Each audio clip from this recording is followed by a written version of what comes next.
Hello, welcome to Peace Propaganda, a weekly show about living peacefully. This is Adam. This is Becky. Thanks so much for tuning in to us. This being our first ever Wednesday show. Super excited to be finally bringing you a show twice a week. That's right. We are going to start doing a Saturday show and a Wednesday show. The Wednesday show is going to be focused more on the dream of anarchy and what we can create together. And the Saturday show is going to be more focused on listener feedback and responding to what you all have to say. That's right. Yeah, if you missed our Saturday show this past Saturday, definitely tune into it, where we got a little bit into what people have said about the show, both good and bad. Had a good old time on that. But this week, we're going to talk a little bit about simplicity. We're going to talk about, simplifying your life, both in your own life and just the idea of the societal impact of greater simplicity. And we're also going to be talking about how theories like anarchy are most likely to be correct when they're simple, and the idea that complexity leads to more likelihood of failure and also more likelihood that you're doing it wrong. Yeah, exactly. Let's sort of dive right into it. This conversation spawned between us because we were talking about building a more robust system. Right. We were talking about decentralization, and what naturally came of that was the idea that, when you decentralize, you end up with a more robust system that's less prone to failure. Exactly. And so I think building on that concept is the idea of simplicity. And so I guess specifically what we're talking about, it sort of ties in two levels. It's individual simplicity, simplifying your life. And by that we mean becoming less dependent on external everything, on basically. Convoluted systems. Removing dependencies that cause you to have less control, basically, over what's happening. And then the flip side of that is just sort of the wider, what you might call the societal impact of having many people having a more simplified life. And so people may be familiar with, for example, the permaculture movement. I'm a huge fan of the permaculture movement, which is the idea of people basically having self-sustained gardens, large gardens, or even small farms that are all, it's sort of a working ecosystem unto itself. The idea, like some people, they'll have the fish that will, the fish droppings will fertilize the plants, and then the plants and then the plants will sort of, what do they call it? They'll distill the water back to the fish. Right. And it's like a very natural system that just works, and it's because nature is designed to just work. Yeah, they sort of figured this stuff out millions of years ago. There's no need to re-engineer it and add complexity and, make it sort of the crappier human version of nature, Exactly. So, hey, Becky, let me put it to you. Can you explain to me and to the listeners, what do you think that the disadvantage of having a complex life, of having a life that's very tied into these systems is? You maybe spell out some of these problems for us. Yeah, I think I have a pretty personal relationship to removing complexity from my life, because when I was very intertwined in the system, what I noticed was that I was always worried about things going wrong that were outside of my control. Yeah. I was always worried that some external system was going to fail and it was going to cause me problems, but I wasn't going to be able to do anything about it. I was going to have to, get on the phone and talk to somebody, or wait 30 minutes to talk to somebody who may or may not be able to solve my problem. But as I started to simplify and sort of remove those external dependencies from my life and become more self-sufficient, what I noticed was that, emotionally I became much more sort of calm and relaxed, because I felt like I could trust that any problem that would arise, I would be able to handle for myself, because everything was simpler and much more, in my control. Exactly. Oh, that's a great way of putting it. And the first thing that it seemed like what you were sort of describing was like, oh, the cable might go out, right? Or exactly. something like, which is, that's almost like best case scenario, push that envelope a little bit. You're talking about like, what if your boss just has a bad day, or, you accidentally say something that's, perfectly work appropriate. Maybe it's just a little too political, or maybe it's just a little too, here's a perfect example. When I was in law school, I was having a conversation with someone who I just thought was a fellow student of mine, and she mentioned foie gras. Are you familiar with foie gras? Yeah. It's a food where basically they stuff a goose, I think, like until it dies. Well, yeah, I mean, they like really and then they resuscitate it. And they like shove a pipe down the goose's throat. It's pretty brutal. Well, actually, that's the standard way of making it. But I actually watched a TED Talk by a chef who was making foie gras, or who met a farmer who was using nature and the like natural simplicity of the natural system that is already in place to make foie gras, and it was way better. Like it won awards, and everything. I have no doubt that the way that they're currently doing it is monstrous and produces a poor product. Yeah. But my point is, this person who I thought was just a fellow law student brings it up, and I just mentioned like, oh, that's awful. Like, why would you want to eat something that was created through all this misery? It seems like a really brutal process. Mm-hmm. And not only does it turn out that she likes foie gras, but she is the editor-in-chief of the journal, like the legal journal that I had just been on. I just got on. Yeah, she's like, welcome to the journal.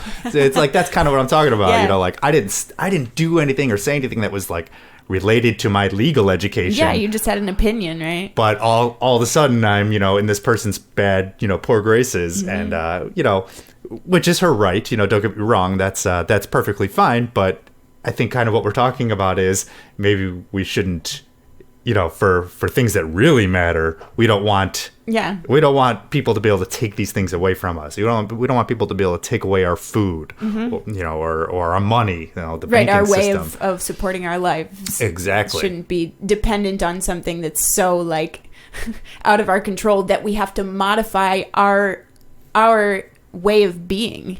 Exactly. To satisfy other people, to make other people happy.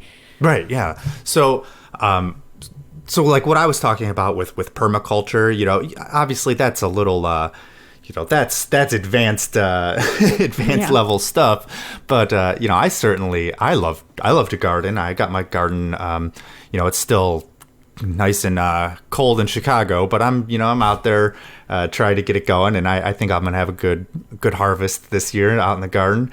And as I've mentioned in previous episodes, I love to brew my own beer, because you got to have the important stuff under your control, right? I don't want to be dependent on their system for my beer. There you go.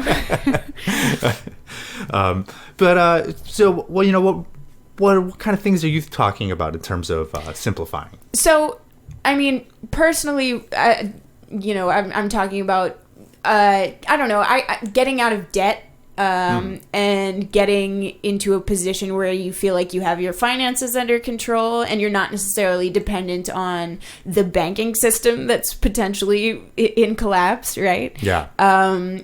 But also, I really like thinking about the more general idea of simplicity, sort of the bigger picture of it across all of society, mm-hmm. and how we need ideas that are generalizable universally so that we can have equal footing in our society. That's interesting. Yeah, I like that. And so, what you're sort of talking about is, the problems that currently face society, such as a central banking system, become much more manageable when people are less dependent on them. Right. Right. So I think we'll get to that when we get back from the break here. We got the music coming up, and we will be right back with more about simplicity.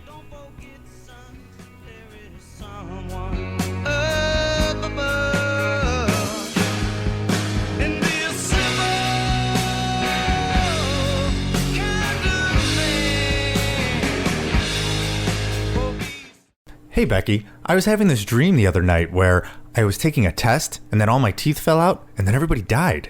Wow, Adam, that sounds pretty intense. But there are people who can help you interpret those. Really? Where? Well, during the last weekend in April, students from the School of Metaphysics, aided by professional dream coaches from dreamschool.org, will be fielding calls from around the world, answering questions about dreams and interpreting them for 54 hours straight. Wow. How can I get in contact with them? You can call them at 773-427-0155 from 6 p.m. Central Time on April 25th to midnight on April 27th with your dream questions. Wow, I'm definitely going to do that. Where can I find more information? They have a Facebook page called 26th Annual National Dream Hotline Weekend. 26th Annual National Dream Hotline Weekend. I'm definitely going to go to that Facebook page. Good. It sounds like you have some real stuff to work out. I ain't no movie star. I ain't no politician. I ain't no suit and tie. I wouldn't cut out that type of living. But some folks choose that. All right, we're back. So, before the break, we were talking about some specific examples of how you can simplify your life and how, we, as hosts of Peace Propaganda, have begun to simplify our lives. That's right. But I definitely want to focus on a little bit on the more general aspects of simplification and how they, when you are looking for ways to run society, when you're looking for sort of theories on the best way to run society, a really good rule of thumb is that it's Occam's razor, right? The simplest solution is probably the best. Yeah. Because what happens naturally is, as you remove complexity, you gain the ability to take action more effectively, basically. Yeah. It kind of reminds me of, I'm not a doctor, obviously, but if you've ever seen any of those shows like Grey's Anatomy or House or anything like that, where, they go into a patient blind, sort of, because they don't know, if maybe they're trying to remove a tumor, but they don't know what the vascularization around it looks like necessarily. And so they're not sure if they're going to be able to operate. And so they go in and then they find this sort of like mass of vessels that is blocking the tumor. And so they can't operate because the complexity of the system has just grown too great. Right.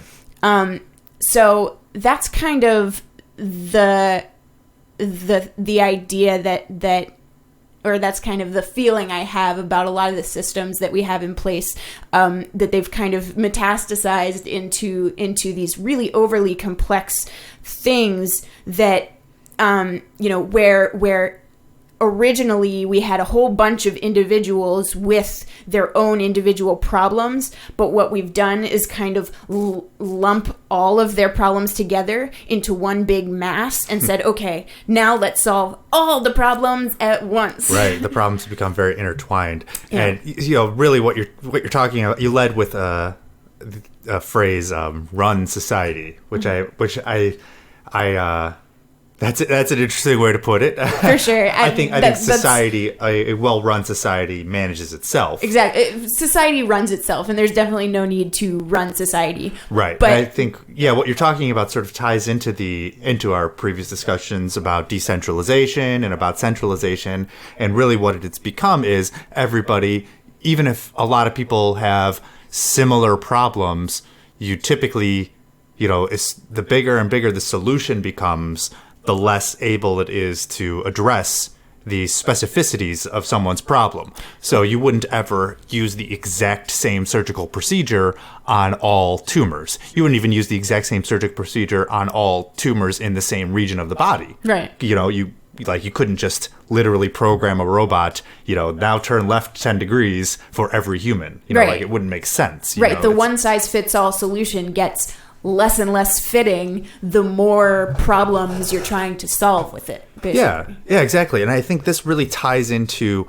the sort of the libertarian anarchist view on charity, where a lot of people from this tradition, they see a big problem with the welfare state, not because, we don't like helping the poor and all that. I mean, are we clear on that? I hope we're crystal clear, the one size fits all issue creates a real problem of, you just end up with a lot of wasted effort, even assuming everybody in the entire system has the best intentions and is really working as hard as they possibly can, and I know many of them are, but the system lacks the ability to fine tune itself to the specific issues at hand.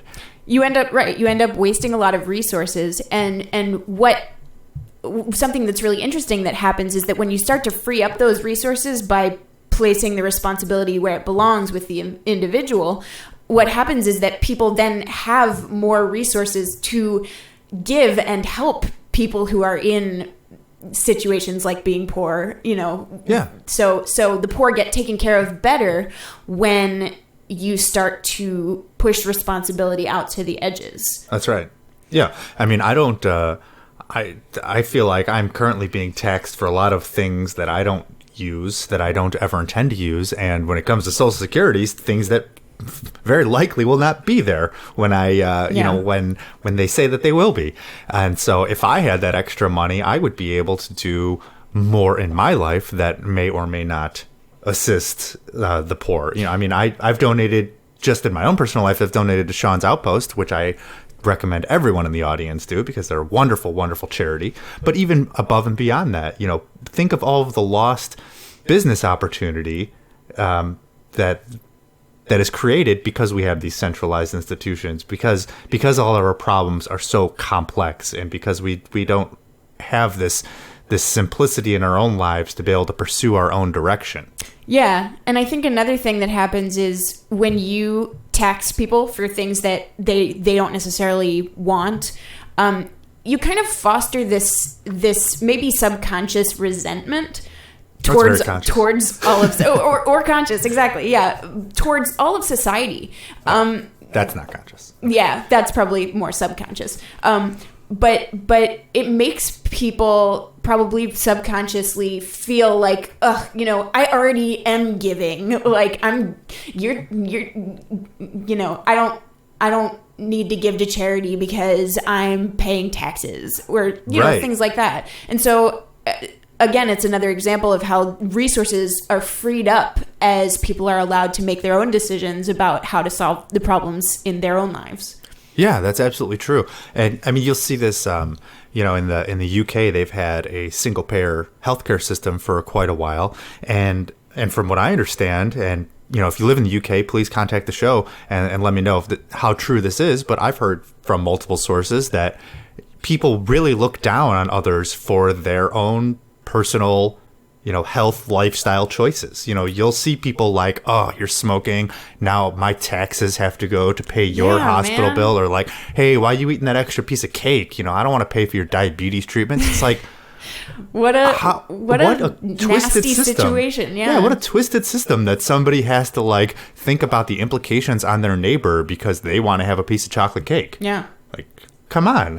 Right. How much individual responsibility can anyone ever have in a system like that? When you tie everyone together by their own personal decisions, you just really foster resentment amongst the people in society, and you just end up turning everyone against each other, which is, we see it in our society everywhere. I do anyway. I see it everywhere. People turned against each other because they're all wrapped up in each other's business. Yeah. It's the same thing with immigration. People get all, it always baffles me that I'm sitting here in, north central Illinois, and I hear people, not many people in my life, but every once in a while I'll come across someone like, oh, these damn border jumping Mexicans, coming over and taking our jobs. Right. It's like, I've never worked a job that I felt threatened by someone who was educated in another country that had no knowledge of my field of expertise. Like, and I'm talking to people that don't. But they just buy into this whole idea that like. But if we weren't all wrapped up with each other like that, then we would probably feel much more comfortable saying, yeah, come into our country. Of course, it's just land. Come, right, feel like, free to be here. We would love to have you. You are a new perspective. Right. Okay. Well, we'll be right back with more of this.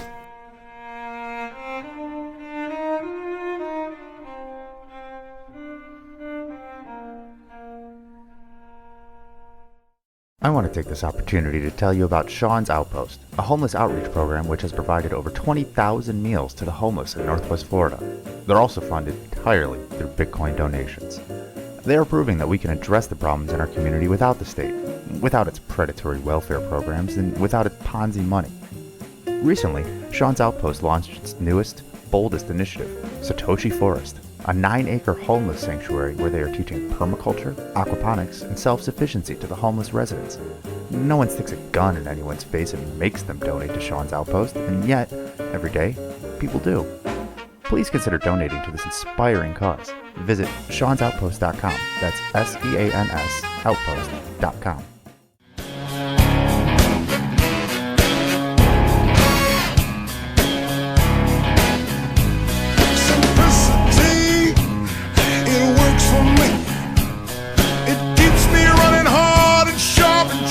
All right, welcome back to our first ever episode on a Wednesday, doing the twice weekly show now. And hey, don't just catch a random episode here and there. Make sure you subscribe to our feed on SoundCloud or on iTunes, Stitcher. We're on all of these.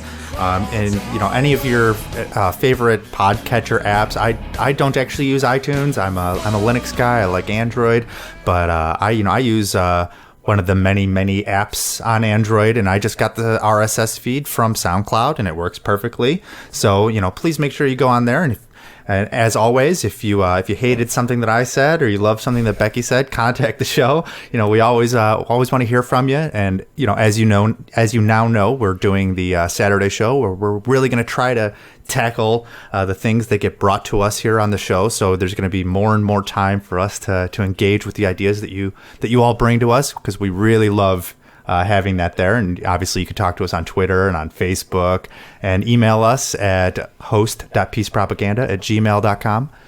So, hey, Becky, you were talking about how we can sort of solve the problems of complexity and how we can bring it to a more simplified level. Right. Well, so before the break, we were talking about the sort of broader implications of simple theories and how they affect society. Now, a sort of manifestation of that, or an example of how it's a natural process that we sort of move towards simplicity in our lives, is that the market tends to optimize for simplicity.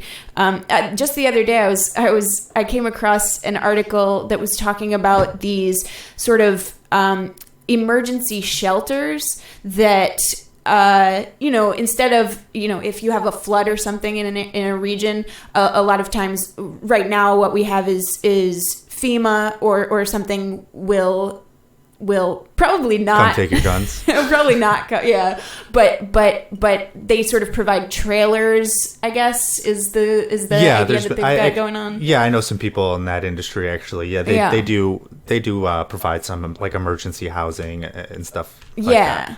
But what's starting to emerge out of the market is there was this guy who came up with this idea of sort of this 2-piece shelter. It's basically just a box, right? It's like a bottom, and then the top plugs into the floor. Yeah, you showed me this. It's sort of like a mass manufactured idea. Yeah. Of like stackable housing units. Exactly, and so it's really cool because it's, incredibly simple. It doesn't get simpler, right? Yeah. Like just snap the top of your house on, and what sort of inevitably comes of that simplicity is all these added benefits, like that they're stackable, and so you use less space, and they're easy to transport because they're super light, and they're cheap, obviously, because how much does it cost to build basically a big coffee cup? Right. Yeah. I looked at it. They were about the size of like a studio apartment or a studio condo. That the idea would be to sell them, and so I think they were like maybe 400 square feet or so. Which may not want to raise a family there. Maybe you do. Who knows? But it's perfect. If you're living in the city, if you're single, if you're just going to school or something like that. That's fine. I knew plenty of people who lived in less space than that. Yeah. When I lived in DC. If you're willing to sort of, if you're someone who is cool with, like, it doesn't matter what my house looks like, or what I just need They were pretty shelter. slick looking, actually. They looked kind of nice. I mean, liked them. They're proposed to be just for emergency situations, but when you have cheap shelter, you have cheap shelter. Well, the thing is, these things only cost, I think they were saying like $30,000 or $35,000. Right.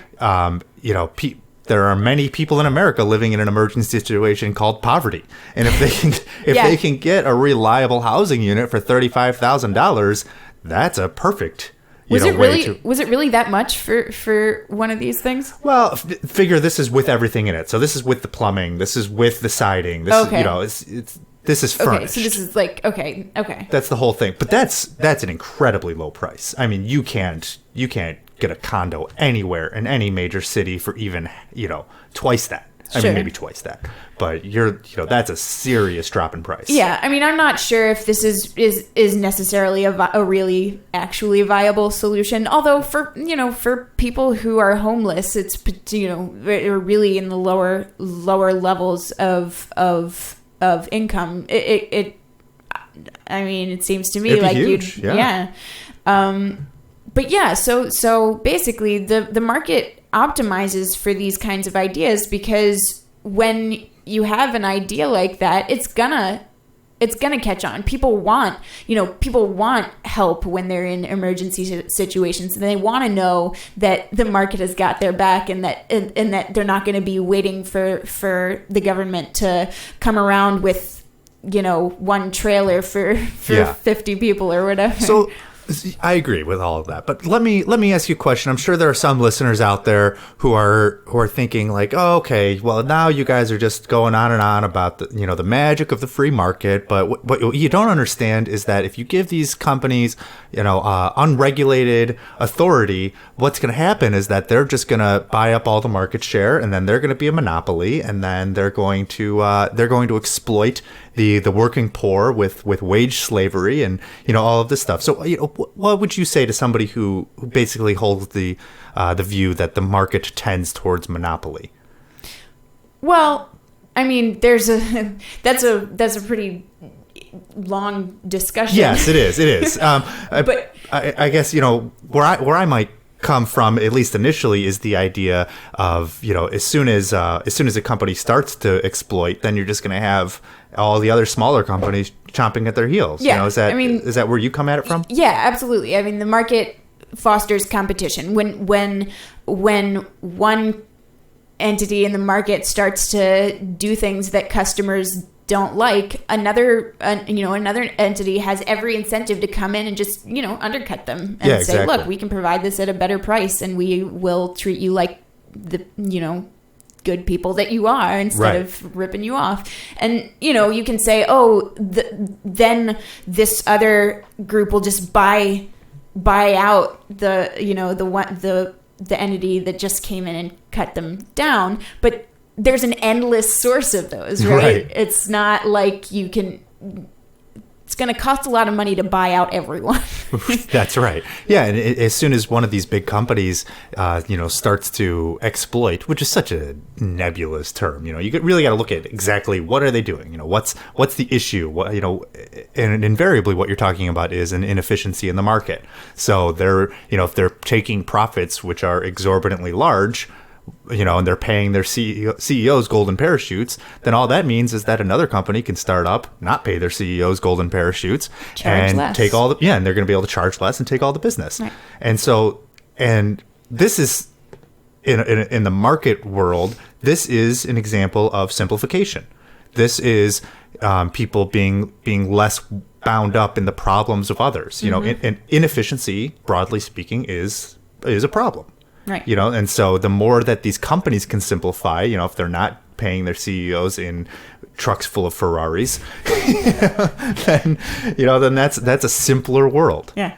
And it's, certainly encourages less waste further down the line. You don't have them jet setting around the world, to do nothing in particular. And I mean, I think the real lesson here is that simplification leads to more happiness for everyone. That's beautiful. I like it. Well, hey, we got the end of the show coming up. If you liked the show, let us know what you think about the twice a week. Is it good? Do you find that you like the show a little bit more in that regard? So, as always, email us here at host.peacepropaganda@gmail.com. And we've got a little closing clip for you that we found that we really enjoyed, and we hope you'll stick around and listen to it. Yeah. You may have noticed that we're not doing the opening clip anymore. We're going to be doing a closing clip. So yeah, if you want to hear it, please stick around. We try to pick these things out that you might enjoy. But if you just wanted to hear our melodic voices, you could tune off now. So that was it for Wednesday, April 2nd, 2014. Have a great week.